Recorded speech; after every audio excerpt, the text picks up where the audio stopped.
Real quick. We're going to walk through Coursed In one more time. I had some emails. I always get them, but still. All right, when you log into Coursed In, this is the front page of our class, right? There's our syllabus. Most of what we do is going to be in content. Click that. I should say at this point, it's going to look a little different if you're on a computer or if you're on your phone. It works the same, but things are organized a bit differently. They're on different parts of the page, okay? But you can still find all of this in the exact way that I'm showing you, okay? When in doubt, if you can find the content button, that'll take you to all of this, okay? Now, I think a lot of people who are having trouble navigating the site are running into this issue. If you click on, I'm just going to go to the next unit. If you go to like unit 2, that will take you to the whole unit, okay? We got our prompts and whatnot. We got videos, which there are none, because we're not in that unit yet, we're not in the future. And then under that, we have homework, okay?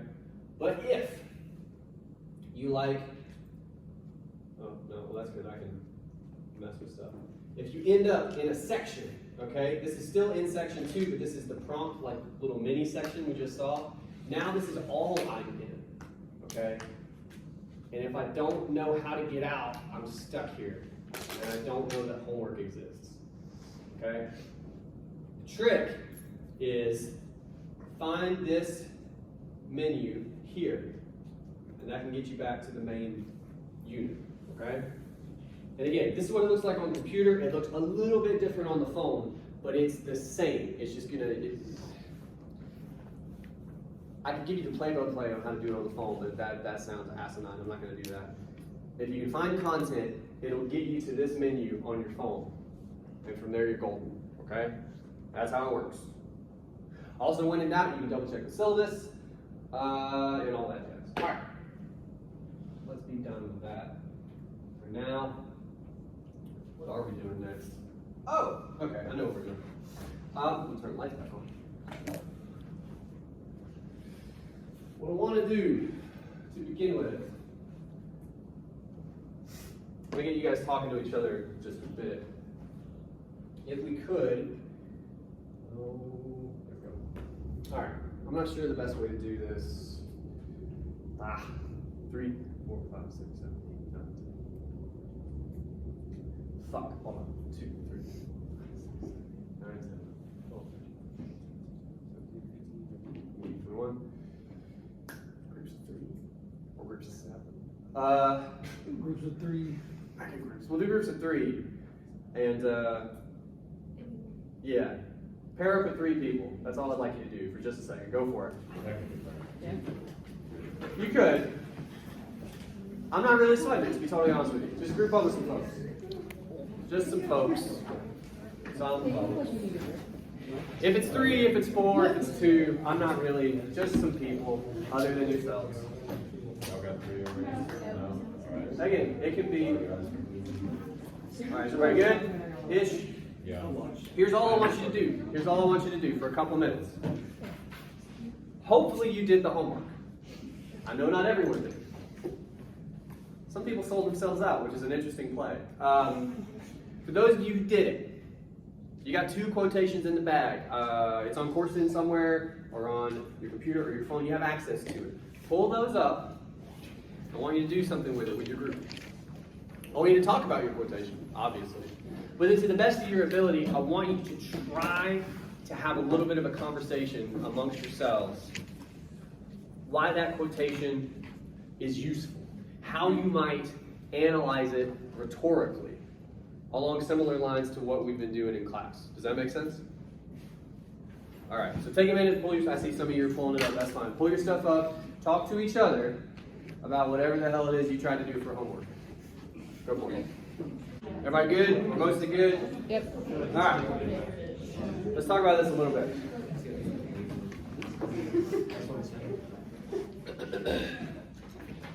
Okay. Who would like to share? Sweet. I thought that would take longer. Are you going to give me a quotation, yes? Yes. All right, let me, I'm going to have to write as you speak, so just... What, you mean the immediate quotation? What'd you say? Sorry, I just Just a quote. Give me the Oh, words, okay, yeah, sorry. give me the words from the movie. Okay, so I said This film adds a 5-second clip Hold of, on, guys. do you know Shemet? A person's name? Yeah. Don't worry about it right now. Okay, exposing Facebook by saying, we want to psychologically. Slow down, dog. We want to Big word. psychologically Figure out how to manipulate you as fast as possible. You gotta stop. Sorry.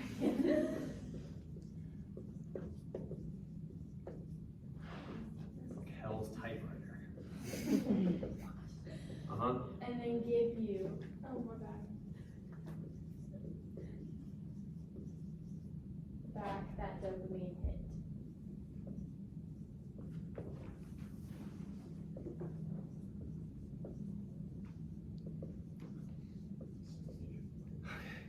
All right, good. This is, first of all, probably not as long as it appears on the board, okay? When you longhand something, that's kind of where that language comes from. It just looks longer, okay? I assume you typed this up. How many lines was it on the page? 3. Okay. Now that said, and I happen to know this because I do this a lot, it's about as long as it can be for the kinds of papers we're writing. Consider this. If your paper is 2 to 3 pages, which if we're totally honest with ourselves, that means 2 pages. Okay. 3 lines is kind of a lot. It's kind of significant. And I'm not saying you can't do it, but a couple things to consider when it comes to quotations. We're going to talk about all of these, okay?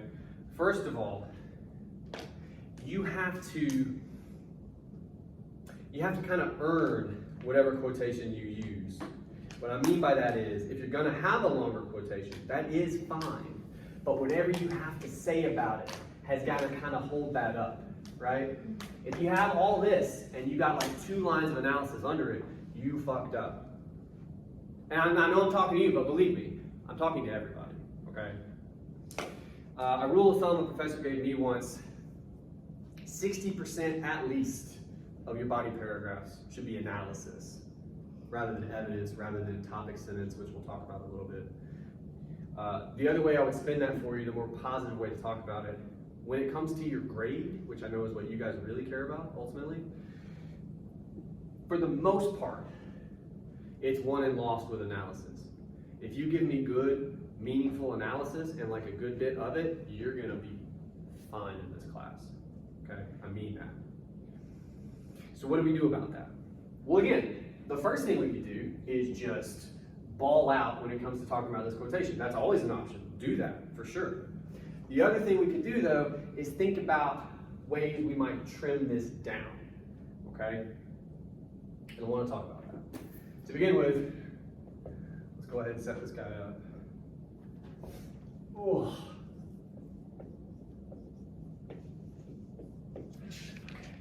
And you actually gave me the context before. Could you say the context again? I'm just going to sum it up.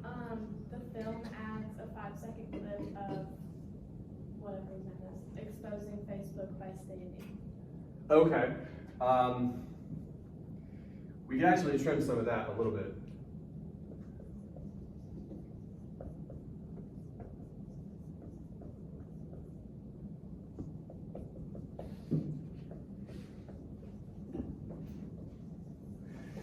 All right. Now, obviously, you would use his name. You wouldn't call him Dude X, but I don't know who you're talking about right now. The other thing I would say, though, we almost never need to say a thing like, the film has a 5-second clip. Because first of all, we know it's a film, right? We know that this is probably about 5 seconds because how long would that take to say? Like, you got to think about what information we actually need, okay? You do not have to tell me it's a movie. After the introduction, after you tell me we're talking about a movie called The Social Dilemma, blah, blah, blah, I don't need to hear that anymore. I know it's a movie, right? Get rid of the 5-second business. Get me to who said it and why or how. You went with how, okay? Exposes is kind of an incendiary term, right? You're saying he's gonna like shine a light on whatever they're, okay, right? I would say that we could maybe be a little more specific, but for right now, that's pretty solid. And this is what you need. This is what was important, okay? All right. Now, all that said, looking back at the quotation, we want to psychologically figure out how to manipulate you as fast as possible and then give you back that dopamine hit. Technically, you might want to call it. The other way to talk about quoted material, we haven't done this yet, so I'll give this to you. Another thing one of my professors told me a long time ago. They called it the street corner test, okay? Usually, when you quote, well, actually, let me back up a little bit. When you quote for language, okay? And what I mean by that, because that's going to fly in the face of what a lot of you have done up to this point, especially in high school. You guys were trained, unfortunately, oftentimes, to quote for ideas, to quote for information, right? Why is this in my paper? Well, I need whoever's reading my paper to know that this happens. I do not need that, because I watched the movie too, right? So this is not a book report. That is the difference. You guys, for the most part, were trained to write a lot of book reports. There's value in that, but not a lot, okay? What I'm asking you to do is assume that I've seen the movie, right? And then tell me things I might not know. Give me information I might not have. And that's going to come from up here for you, right? Your head, because I'm not in it. The way to do that is we quote from language. The street corner test is if you were walking past the street corner, the only one I have that we all share is like next to the bookstore, okay?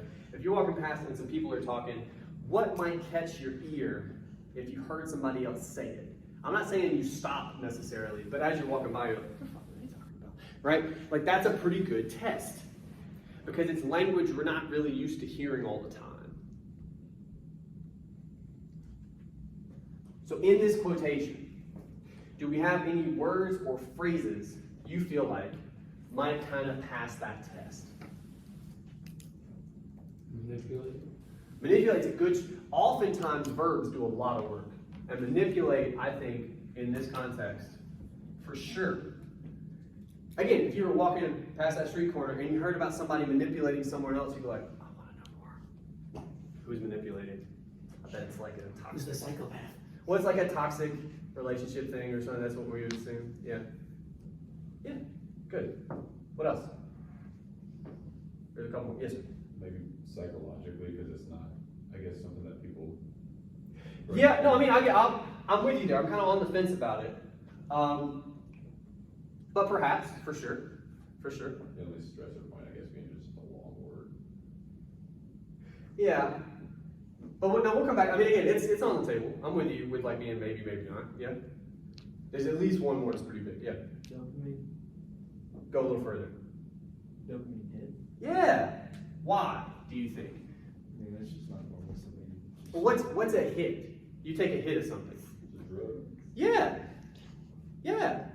We're talking about it like it's drugs. That's not something you hear on a street corner, at least, usually. And you definitely don't hear it in the context of dopamine, right? Some of you like pantomimed different drugs just now. None of it was wee, right? Like it's so this is unique and inherently interesting as a result. Okay? Now, that's about it when it comes to loaded language, significant language, stuff we could really dig into. What that means is a lot of the other stuff could go away. We need some of it because that's how words work. We need some of it just to make sense, okay? But depending upon what we focus on, what we end up talking about, we could probably cut some of this. Yeah. Cut out as fast as possible. We'll come to that. Don't worry about it yet. You're going too fast.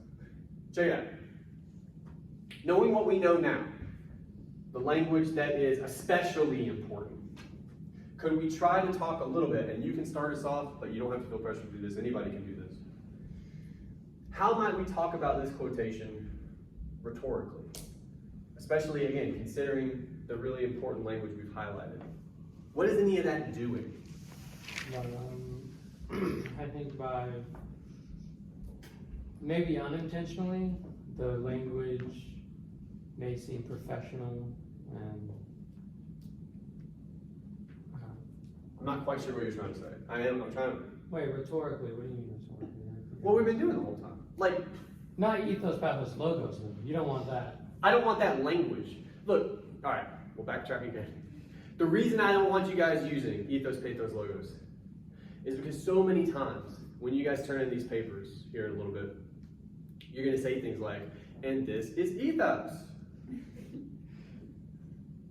fucking care. I don't fucking care. Because that's not an argument, right? That's a book report. I hope you know what ethos, logos, pathos mean. I do. But I need you to apply it. That's all I'm saying. So if you have to use that language to get to analysis, do it. But a lot of people don't make that last jump, and that's all I'm talking about. Okay. Look, I'll help you guys out a little bit. Talk to me about manipulating. In this context, we want to psychologically figure out how to manipulate you as fast as possible. I would add manipulate you to that. Because now you're talking about manipulating me, now I'm very interested on that street corner. Yeah. I guess what jumps out at me is the language here is kind of in contrast to what some of the people in the film have been saying, like, oh, it's not one person's fault, like nobody intended for this to be evil, but this makes it sound like they were intentionally malicious from the word go. Like, There's very few ways to talk about manipulating me and make me feel. Yeah. Yeah. Okay. So we're gonna take it back to the triangle for just a moment. Pretty easy to say. It's like emotionally an unappeal, right? yeah. What kind of emotions are we drumming up if we're talking about sort of nefarious?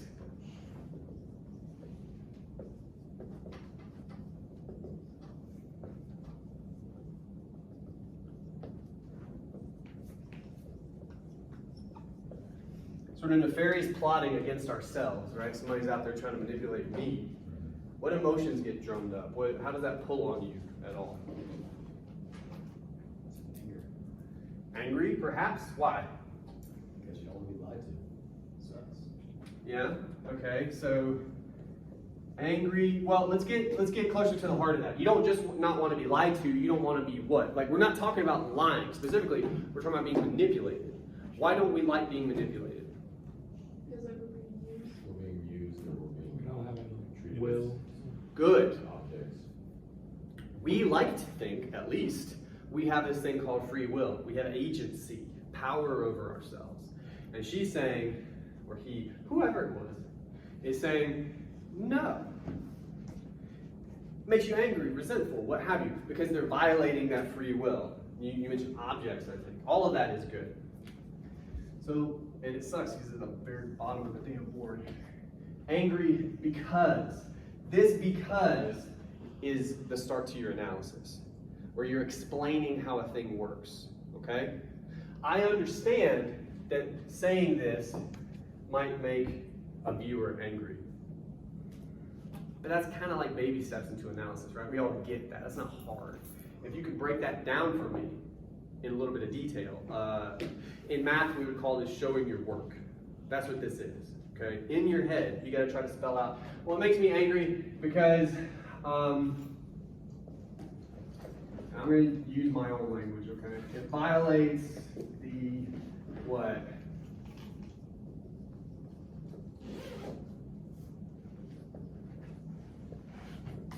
Violates like the sanctity of my free will. Like it's, and I think it's worth that language. It's sacred, this idea of your free will, that you control yourself, right? For someone to step in and alter that at all, pretty messed up.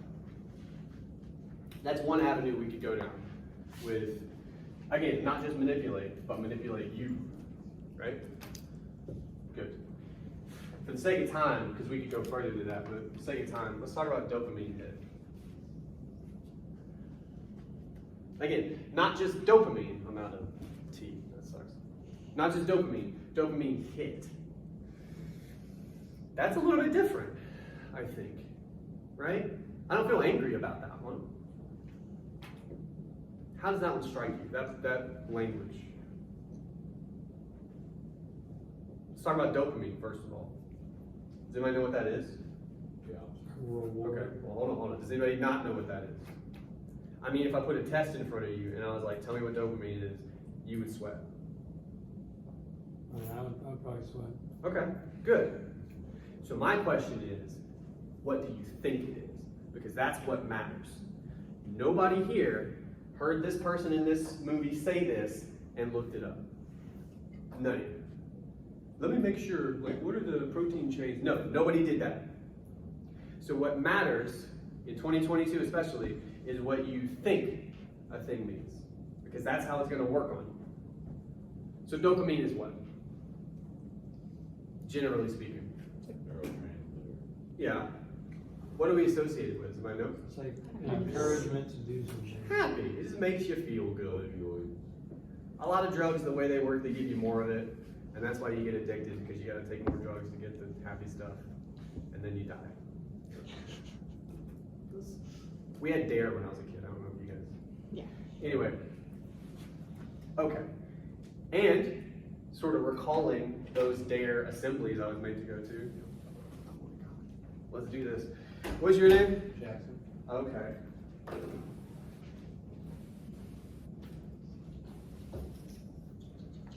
I should have asked you. What's your last name, man? Norman? I got you. All right. What's your name, miss? Hermione Nesby. Sweet. All right. Where were we? Oh, now we're talking about it like a drug, a dopamine hit. When those words taken together, how does that act upon you? What kind of an appeal is it? I don't think we're talking about credibility here, right? Or even logic necessarily, and we can maybe get there. This is probably emotions again, right? Because that's the easiest way to control people. Just give them drugs. Yeah. Yeah. Where were you? Yeah. Oh no, there's two more. Well, so then we'll go down that road. So talk to me about control. So what? Why do we care? Are we saying we're being controlled by the dopamine hit? Okay. How so? First of all, if you're going to say a thing like that, again, this is a start to analysis. We need to start to an argument. You're making an argument to me. You got to prove this. This language indicates to the viewer that they're being controlled. Prove it to me. How so? Well, I'm sure everyone who hears that quote knows what they're talking about. You know, they're like, they felt the dopamine hit they get when they. Oh, so you're saying on the one hand you can relate to this. Yeah. Is that fair to say? You guys kind of feel, maybe you never thought about it in those terms, but when it's described that way, some part of you goes, nah, yeah, I am on drugs. Right? Yeah. Okay, okay.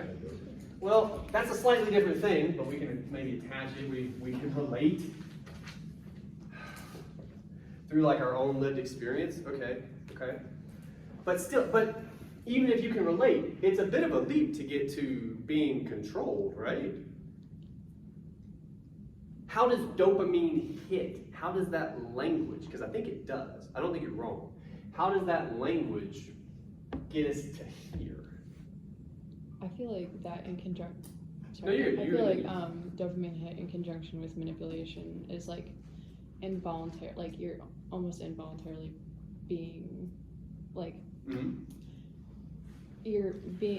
Hold on. So you're involuntarily happy, if that makes sense. From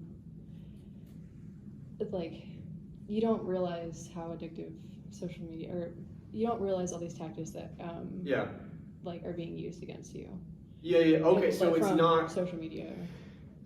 part of what you're talking about. Then, make sure I'm correct here. Yeah. It seems more innocent than it maybe is, and so all the stuff behind the curtain, when it's put this way, Yeah. you understand that is the case through your lived experience. Mhm. Like it feels right all of a sudden. Like it feels correct rather. It feels correct, but like ethically wrong. Yeah, yeah, yeah. Okay, That's- yeah, yeah, okay. right. Okay, that can be a start. So we'll start with this maybe baby step into we can relate through our lived experience to the idea that we're being manipulated, to the idea, and I'm going to give you a little bit of language, that we're being fed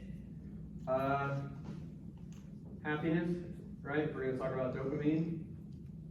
Okay, and we can talk a bit about that. We still gotta get to control, like that's a harder sell. You and then there in the back. I think it maybe trying to illustrate that, how kind of difficult it is to resist like a dopamine hit, because in like comparing it to like regular drugs, like you have to seek it out and like actually do some kind of activity, but with this, it's literally just something in your brain that they've figured out how to fire without you being aware of it or realizing it. So you're not in control of maybe the things that are being released, but you're just absorbing it and realizing the effects of it. Yeah. Okay, and you know how you got there specifically was this word, right? There's something that like, I mean, look, just for the sake of an example, and then they give you back that crack hit. It wouldn't really, because you're like, I don't do crack, actually. That's not a thing I seek out. But she uses the chemical term that's in your head that there's not a lot you can do about, but if it goes off, right, if someone's figured out how to do it. Yeah, so it is beyond your control. It's part of your chemical makeup that somebody else is messing with. That's rough. You have no say in that. Good. And yeah, so you're fed happiness, in the form of social media. I don't even know what you guys do anymore. Likes aren't really a thing. You guys aren't on Facebook. I know you're on Twitter. What do you guys even do? It's literally just the engagement. Just like, I feel like just looking at it Is the hit? oh yeah. Just standing there doing this. That's what I've had students tell me in the past, I won't out him. It was like a year ago. A dude on the football team was like, man, I'm on TikTok like 3 hours a day. And my attention span has just been destroyed by Yeah, TikTok. but it's, okay, so yeah, maybe that just seeing the content and enjoying it. Look, I'm not gonna lie, I followed like a couple cat picture things on Twitter because my wife likes them. I'll show them to her, you know. But I guess yeah, it's like ooh, that's nice for just a second. I think a lot of it is being like your brain is digesting all of this information so quickly, and you're constantly changing topics and you don't know what you're going to see next. I think the algorithm is Well, to stay with what we're talking about here, it's tailored for you and it's fed to you, right? So while it's exactly what you want to see, you don't know exactly what's going to come up every time. Yeah. It's, at some point in the documentary they call it a slot machine, right? Yeah. So specifically tailored to your interests, but thereby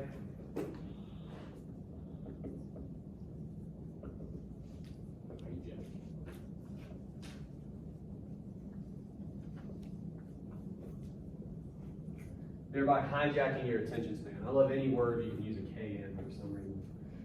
That's how you get to control. Did you have anything to add in the back? I'm so sorry. Kind of just went more to the brain aspect of it. Thinking you're mentally like strong, but then somebody can go in and just change your brain for you. It's very Yeah. No, and again, that gets us back to really having no say in the matter. Like for sure. The only thing I've done, I don't use anything. Like I go on Facebook once a day to see if my wife posts pictures of her kids, and I have a Twitter. That's mostly for like football news. That's really it. Game stuff and the cat accounts for my wife. That's it. You know, so I don't. All right. So what have we done? Well, check it out. We have our context, which, as I said, could be a little, but it's fine. This is fine. Okay. We got a quotation that we're going to trim here in a second. And then we have the start to some real analysis. We talked about manipulate you a bit. We could have gone further with that. For the sake of time, we didn't. Dopamine hit, we really got rolling there for a second, right? And again, we could have gone farther.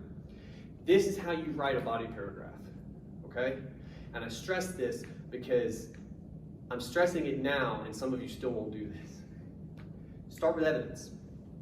You may have an idea or some kind of an argument. That's fine. That can help direct you to evidence. But start with evidence. Something specific from the text, whatever it is. That's going to get you this, okay? And after you do this for a little while, then you got a body paragraph, and then you're really looking good, okay? To trim this down, first of all, what did we not even use? The thing that I said. Yeah, the psychologically visits. Now look, we could have. I will say in this case especially, the way we ended up talking about these two things, I think we pretty much covered that anyway, right? We don't really need it. So,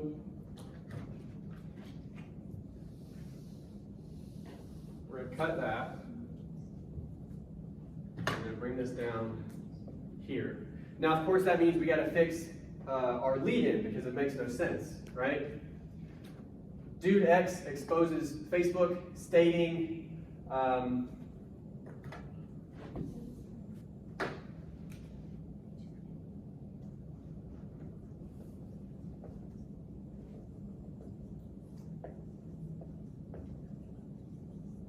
right? It's that easy. Explaining how they, quote, manipulate you, right? And then we're still good. And we could potentially trim some of the middle, but this is fine. Might even get you down to 2 lines rather than 3. Right? Great. Questions about anything we just did, because it's kind of important. As told by Beyond. What time is it? 10, 11. 10:45. Let's talk about the movie a little bit.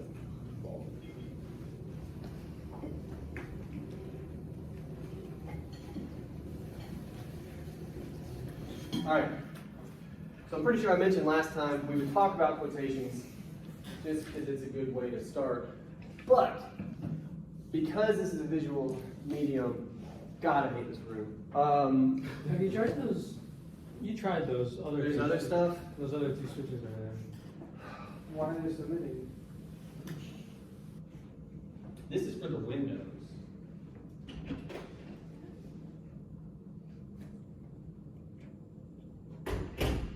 Oh. There's 3 switches. Why? All right. Good looking out. Anyway, so this is a visual medium, right?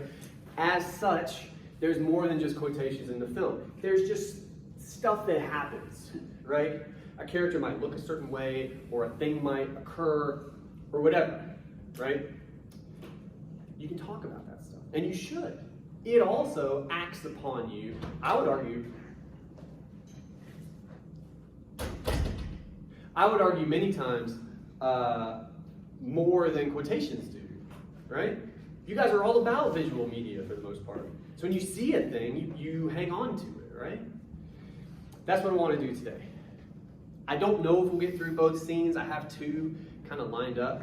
But in both of these, things occur. There might be quotations we can talk about, but I've intentionally pulled these 2 scenes because it's much more about visual phenomena, basically. We're going to talk about it. So that said, same rules apply. Anything you notice at all, anything that stands out to you in the scene we're about to watch, that can be quoted material. I don't want you to just not do that. But also be mindful of things that happen on screen, anything at all you see that kind of piques your interest. We're going to talk about it. The scene we're about to watch, they are sitting down for dinner. Mom has just decided they're not going to, well, she's about to tell them, they're not going to have their phones for an hour. And I'm kind of curious, has anybody's parents, have you done this at all? Anybody's parents? A couple of you? I think it's a relatively new phenomenon, but I kind of think I might have to do it at some point in my life. And I'm going to be the tool mom who's like, you know. Or you just wait until they're 16 to get on the phone. Well, the guy at the end of the movie recommends that. I don't know that he's wrong. He's a PhD psychologist who studies this. I mean, you might have a point. But anyway, context of the scene. They're sitting down for dinner. She takes their phones. She wants them to have a family dinner, right? And again, we kind of have an expectation of what that is. They're all going to sit. Somebody's going to share bread with somebody, right? It's going to be a magical time. We're going to see what happens. Really briefly, I forgot to mention for the people at home, That scene starts at 33:51 and it ends about 35:59 timestamp wise. So, anyway, anything at all that stands out to you guys? Here, what's up? The older brother tried bargaining for the phone. He's like, I just want to, can I just see who it is? Well, actually, I even love, but just before that, the reaction from him and Isla, Benji especially, much like his namesake, looks like a puppy. Like when he hears, he goes, right? He's so, I don't even know what that is. I hate to use this word, but like desperate for his phone, right? He's like, maybe it's Lisa or whatever her name is. I don't remember her name, right? Yeah, it's pretty interesting. Yeah, what's up? I guess I had two things. It was interesting to see kind of the gradient of reaction between the dad, Benji, and then Isla, where like the dad was Yeah. like, okay, yeah, fine, whatever. Benji Well, he was also like- kind of laughs, which I want to talk about in a Yeah, second. and Go ahead. then Benji was like, oh, fine. He's like kind of upset about it, and then she had to like actively take the phone. She from sneaks him. it. Yeah. She's like, yeah. And then on like the visual and auditory front, as soon as she like locks the box and sit down, the music cuts. They're just sitting there for like a solid 30 seconds. Nobody says anything. They're just kind of forking their food around. It's kind of just awkward. Yeah, and especially with the music, it really tries to underscore that awkwardness, that silence. Let's talk about that for a second. Let's talk about silence. Why do you think they do that? Because they do. I think they purposefully want you to appreciate how awkward the dinner is, how quiet it is. Why do you think they're doing that? A lot of people are really uncomfortable with sitting with themselves. Well, but it was yes. Technology. What's up? Because of technology. I mean, we'll get there. Yeah. I mean, but why does it matter in this scene especially? Like adds weight to the fact that they're staying silent, the way it cuts out. Yeah. Like, it gets really quiet really fast. And So it it's- kind of has you it has appreciate how shock quiet it is. I It's talked like to shock him. value almost. I think it also shows how disconnected everybody is from each other's reality because they're off in their own worlds. Yeah, and they have no way to really talk to each other. It's Like- it's kind of in a stark contrast to your like mental ideal of like a family. To your expectation. Again, well, that's what I was trying to get. It's a family, right? I get on one level if it's one of the characters and they're out in public. Maybe you don't know how to talk to people. This is your family. These are people you know. Hopefully, right? What does the dad do to break the silence? So apologize. What the fuck is wrong with you? Your kids are in high school. What are you doing? Indoctrination. Well, and the mom is like, "Don't do that. Are you fucking crazy?" Yeah. And of course, we understand too, especially given the tenor of the film, that the whole political angle. He brings up the very people that Benji's gonna like fall in with and go to the rally and all that stuff. He has nothing to draw from basically, other than probably what's on his feed, right? And weirdly, ends up on Ben's feed. So the best latch point I can think of here is that it subverts our expectations, which is to say, it doesn't meet them. We would think, classically speaking, the family would be able to talk to each other at least a little bit. And again, like I have kids, they're 5 and 7. We don't relate on a lot, you know. But I know how to talk to them.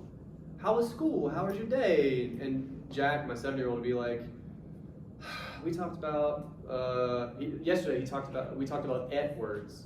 And I was like what? He's like pet, wet, set. It's like, all right, man, tell me about it. Like, I mean, you can do that, right? This family's incapable. And yeah, that has to do with disconnection due to they're all kind of siloed off, sure. But again, that's the film's argument. You can start there if you want, but to make our own arguments, we got to move past that pretty quickly, right?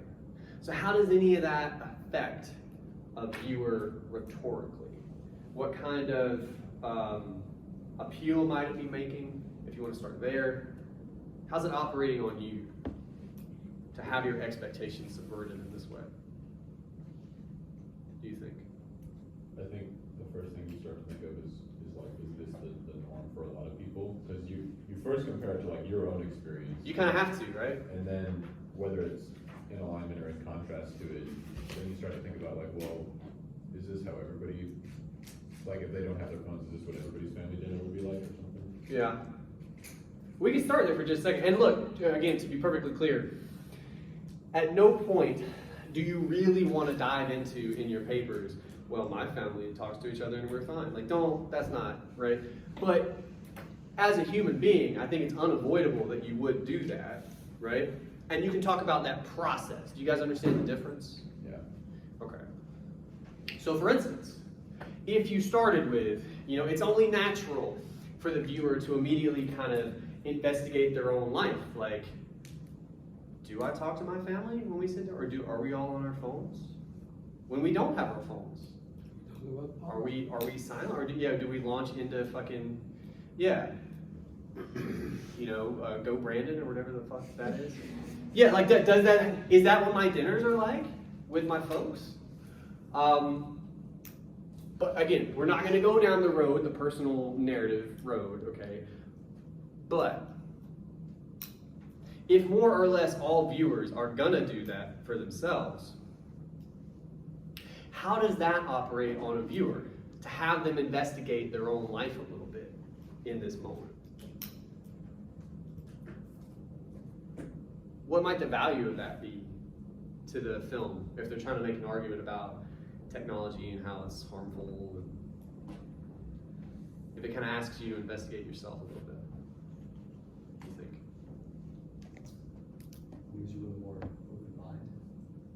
What do you mean? So watching the rest of the documentary after self-reflecting like that, you're obviously gonna wanna see more, and then not wordless. You want to reflect on what they say further into the documentary, and then see how that can go deeper into what your everyday life entails. Okay. So if I understand you correctly, you're saying it kind of puts you in this mode where it's not just investigative, but perhaps almost like proactive, almost like I'll consider whether my life is like this or not, and depending upon what I find there, I might actually try to enact some kind of change for myself. Okay. You can talk about that. That sounds, hey man, if any documentary, anything can get you to actually do something with your life, that sounds pretty fucking strong when it comes to an argument, right? Like, yeah, that could be a road you could consider, for sure. Self-reflection leading to self-betterment or something like that. Yeah, that's cool. I like that. It was a... I'm not sure if this is really related, but Okay. Thing I was thinking about was the measures each person took when their phone was taken away. Yeah.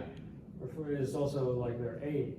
Like the older they get, the less attached they are to the phone. Well, and I would, to jump in just a little bit, I think it's also generational, right? So like the dad, we'll do the play-by-play. The dad is mostly disaffected. He definitely smirks. He's like, okay. What is that about? Let's just talk about that for a second. What is the dad kind of saying there with the, all right.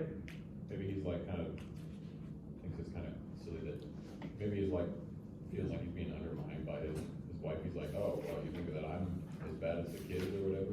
Maybe Potentially that, go ahead. Maybe he doesn't think it's a problem. He doesn't really see the use. Potentially, I think, yeah, in some ways, I mean, it could be that road, it could be that one, but to generalize it just a little bit, he thinks I read it as, he thinks whatever she's doing might be a little much, might be a little strong. Especially, I mean, again, to be fair, when she turns out she's got a safe that she's bought, like, that feels like, that's a little, it turns out it's not enough, actually, but on its face, dad is kind of like, okay. Did that affect you guys at all? And it may not, because he's just being a dad, I suppose. But it's kind of weird that being a dad is kind of being a douche. Maybe the reason he started off with politics is because he was on Twitter before he took it. It definitely feels like, the only thing he has to draw from is his feed, right? That kind of ties into the silence in that we can talk about the silence and how it doesn't fit our expectations and everything we said about it. But then when the silence breaks, it's really just dad, I think you could easily argue, regurgitating sort of what he's engaged with online. right? Did that affect you guys at all? Dad launching into, and look, to be perfectly clear, I heard somebody snicker when they said snips. He brings up the extreme center or whatever it's called. They have to do those things. If they talk about Snapchat, which is clearly what she's talking about, they're gonna get sued because that's copyrighted. If they talk about left or right, well then half of America isn't gonna watch their fucking documentary. Like they have to do these things, all right? It's just kind of how it works. But lost my train of thought with that. Oh, did it affect you guys at all? The breaking of the silence and how that operated. The dad immediately launched into politics. It made me think that in that silence, that is exactly what he was thinking about. And that's what he's been thinking about since he got his phone taken. Ah, so even when the phone's gone, it's not gone. It's on his brain. He's Ah. like, he's thinking about like what he just read or something. Yeah, probably. Probably. Yes, ma'am. It makes you think that like he doesn't really have a genuine relationship with his kids, and he doesn't really know how to talk to them, but to bring up something else on his mind. Things that he's interested in. Yeah. Isn't that kind of what it is? Especially when you're dealing with kids. You have to understand on some level, they're interested in themselves because they're kids. And if you're gonna talk to them, you gotta. My 5-year-old has a snuggly named J-Dog. Tell me about J-Dog, man. What's up? He will expound upon J-Dog. This is little bunny attached to a blanket. He would, yeah. I don't give a shit. But that's not. So here again, either one of those are fine to start with, but we got to push past it because that's kind of what the film is maybe arguing, right? To be clear, how does any of that affect you guys rhetorically? To have the film maybe imply that dad can't put his phone down even when his phone is taken away, and or he might have some real difficulty connecting to his kids on their level, right? Does that affect you guys at all? I don't know, maybe as children. I know you're all adults, but like, you probably talk to your parents. I don't. That felt like going home. Overshare, sorry. That doesn't affect you guys at all? Dad not able to talk to his kids? I mean, it's kind of sad, but Okay. Let's talk about that a little bit. Why is it sad? I guess comparing it to my experience, it's like, I feel like my dad talks to me, I can talk to my dad, so it's like, I guess I'm just like, oh, that suck for them, I don't know. Which is Well- obviously not as relevant, but. Well, but it's, because you're cutting yourself off. When you say it sucks for them, you're cutting yourself off, okay? I agree, it probably sucks for them, okay? But instead, try to delve more into why that's sad. You said something earlier, and then I'll come to you. You said something earlier about something like, are people actually like this? Are people living lives like this? You know, does the film perhaps in this moment too have you wonder those things? Maybe that's not what your life is like, and again, that's great.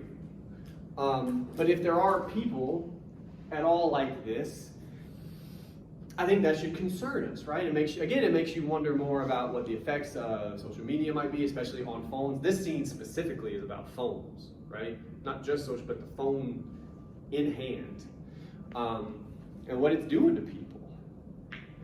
It's even, you know, isolated a father from his children. Yeah. You had something in the back there, and then we'll move past this. Yeah, so it's sad because there's that like social understanding that parents are supposed to be like these all-loving figures. Yeah. And whenever they aren't, it obviously causes some distress and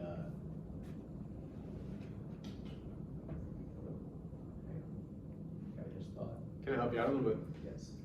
I think part of what you're on, and this would be a nice kind of end cap to this conversation, is for the most part up to this point we've talked about, when we talk about disconnecting, we talk about it on an individual level, right?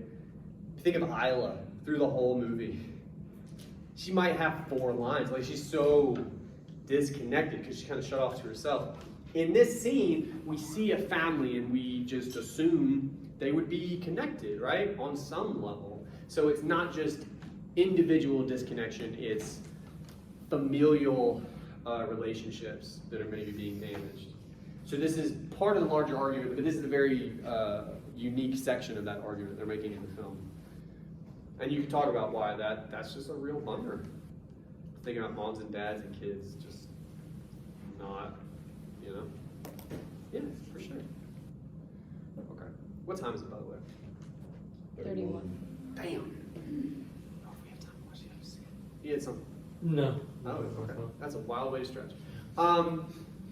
Very, very briefly, I can't believe we haven't talked about this yet. Talk to me about Isla in this scene. Your ass beat. What? Dude, the way she looks at her mom when her mom is saying it's a safe, you can't open it, the look she gives her, I was like, oh my god. She's like, It's like, that's she's a like, challenge. "Bet." There's no way that would have flown in my house when I was a kid. No way. Holy. And I think that's the point. I think it's the shock value of like, A little bit, yeah, for like sure. kind of sit up in your chair. You're like, really? Yeah, well, and then, dude, and then she breaks the. I love how it happens because admittedly, what they're talking about at dinner is not ideal. Okay, but they're talking. God help them. And Isla's off screen, and you hear it before you see it, right? You hear her break the safe just a split second before they cut, and they say Isla, and they cut to her, and she's got goggles on. Wherever that came from, and she, I can't quite tell if it's a hammer or something. It's She, a crescent wrench. yeah, I don't know where she got these things in a kitchen, but and then she takes it and she like upstairs like a little goblin, like she like that's exactly like she jogs, she gets out of there. Reactions to that moment vary wildly in my experience, so I'm curious how you guys felt about any of that moment in the scene. But she's like truly addicted, like truly. It does kind of feel like something an addict would do. Right, because it's like she's like acting out like in a literally violent manner. Well, in it's super just like Jesus kind of way. Like I can't believe. I got secondhand embarrassed. That's how I felt. Right, I right. couldn't watch it. Let's talk about that. That's interesting. What do you mean by that? First of all. Like, for her to act out that way over a device, Yeah. like, it's just stupid. Like, she looks stupid. Well, again, she's like 12 or something. She's a kid. Okay. Like, But look, here's what I want to do real quick, because I don't want to move past this. You've started to talk about what the scene might be doing to you rhetorically, right? You had a reaction. That reaction was secondhand embarrassment, and you kind of seconded that. So that's what that tells me is that's probably something we could dive more into. Why, if you could spell it out a little bit more, are you secondhand embarrassed? Like what? it's just not something you would see out of someone. A sane person? Yeah. Yeah. It's just like, she, like, the fact that she thought it was so normal, that's why I was, like, embarrassed. Yeah. Well, and it's hard to say what Isla is thinking other than boom. But I mean, it kind of seems like caveman-esque in her. But yeah, and to be honest, I've taught this a couple times. I don't think I've ever heard somebody talk about secondhand embarrassment. It might be why I'm interested as well. What else did you guys feel about that moment when she breaks the thing? Having already seen the movie, obviously, it was interesting. I was like, I knew what was coming, right? Yeah. So I was like kind of mentally like almost timing it, watching it. It's like Yeah. it wasn't even like a minute before she had to get up and Yeah. literally smash it to get Yeah, out. it's pretty fast. And when I have to get another fork. Just Yeah, like that wasn't slick at all. Yeah. Well, and also they don't care though. No one notices. No one goes, She "You're has a doing fork." what?" Was it? Hold on. Can you play the scene again? Like the last. No, yeah, we probably don't have time to watch the other one anyway. So. She like looks at her. She looks at the dad where the camera is, but looks at the dad and is like, "Did that just happen?" And then Well, and also because he knows, he's like, "You want me to?" He didn't even finish the sentence, and she's like, "Yeah." So it's doing a lot real fast. And again, since we're not gonna have time to look at the other scene, let's talk about this now. Where to start? First of all, we kind of have stereotypically in our culture some expectations when it comes to discipline in a family. I imagine most of you probably know what I'm talking about. But I think it plays into the scene is why I bring it up. What time is it, by the way? Some of you are packing up, so you're nervous. 37. God damn it. All right. Who's usually the disciplinarian, according to like Papa Bear.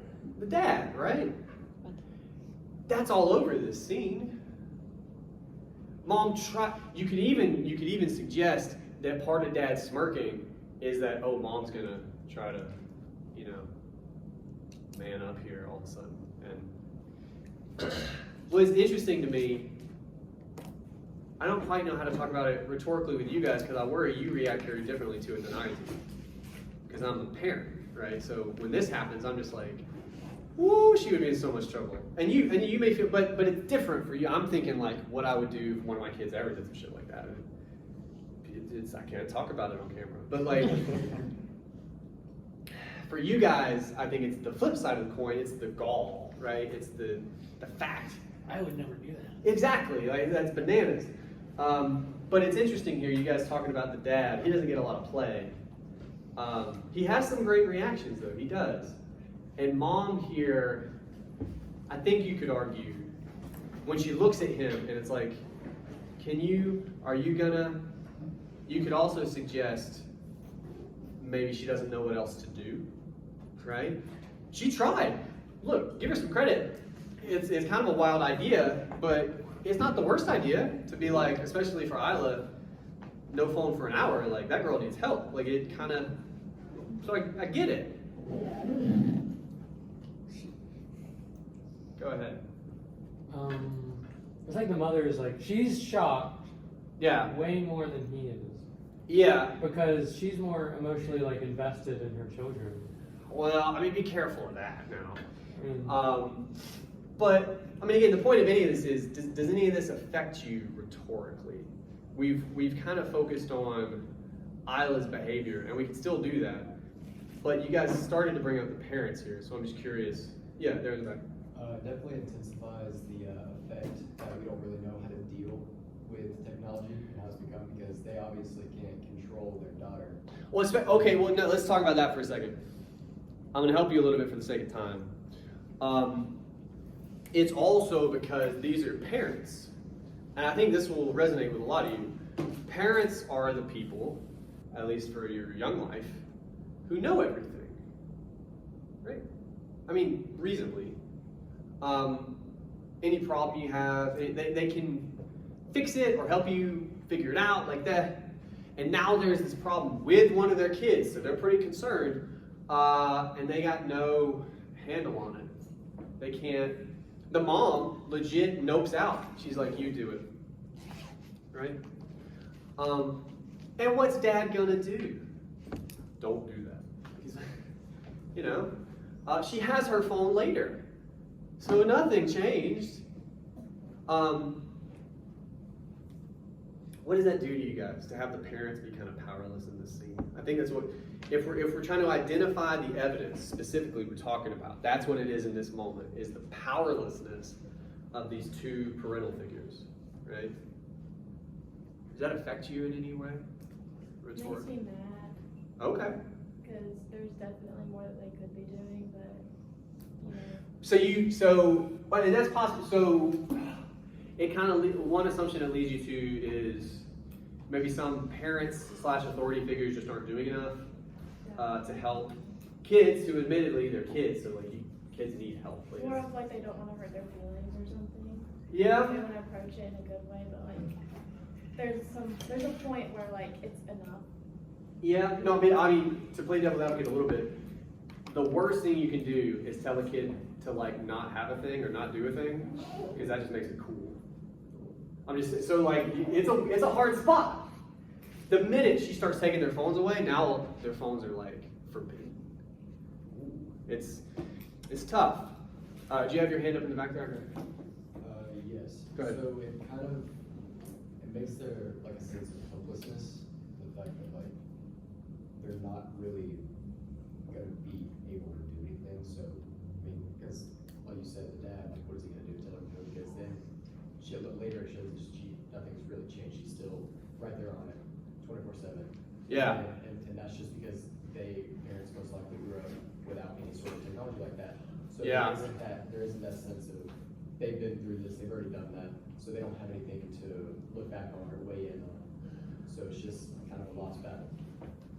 Well, it affects you. So to round this up, because I know we're almost out of time, and some of you are very prepared for being out of time.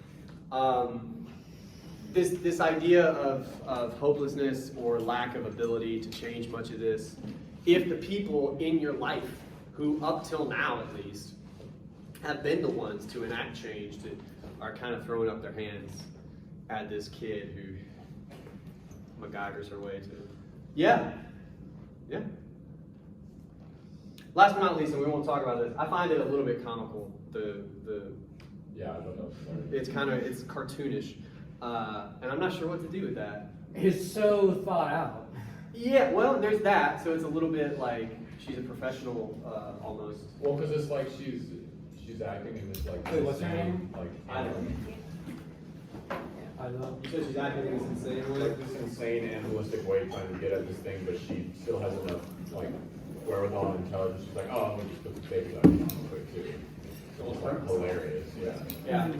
All right, real quick before you go, we'll talk about homework. It's what we did today. It's a discussion post this time, so you don't have to upload a file. I know that caused trouble for some of you. You post it to the discussion board. Your classmates will be able to see it.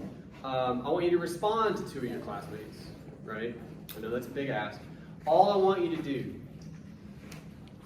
I say find an element from the film. So this can be a quotation. It can be something visual, something that happened, on screen and you thought that was interesting. I want you to talk about it. You can have a reaction, as some of you talked about today, that's fine, but bear in mind, that can be where you start. Ideally, it's not where you finish. How is any of this appealing to you in the rhetorical sense? I don't mean you find it appealing. I mean, are they trying to pull on you emotionally somehow? Is it about credibility? Is it about logic, which we haven't talked a lot about? I guess we will next time. That's in the scene we were going to watch after this. And can you break that down at all? And by that I mean you need to try. Because that's going to be what makes you money on your paper, okay? Does that make sense? Mhm. Cool. What's the day? Wednesday? Yeah. Yes. Sweet. I'll see you next week. Thanks.